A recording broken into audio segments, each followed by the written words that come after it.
Nakinabang ang mga magsasaka ng Libon Albay sa 2.9 million pesos na condonation mula sa hindi nabayarang serbisyo ng irigasyon. Yan ang ulat ni Gab Villegas. 50 magsasaka mula sa Libon Albay ang nakinabang sa condonation ng 2.9 million pesos na hindi nabayarang serbisyo ng irigasyon ayon sa ulat ng National Irrigation Authority.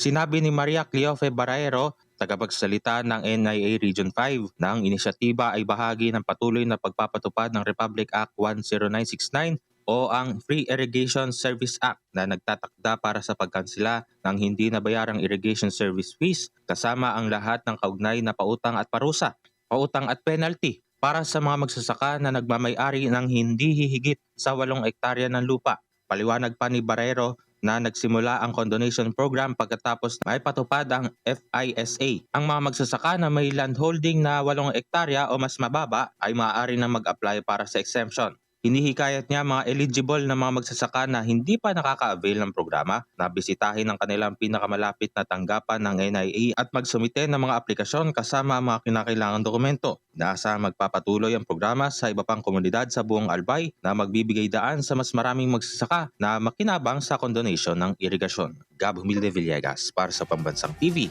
sa Bagong Pilipinas.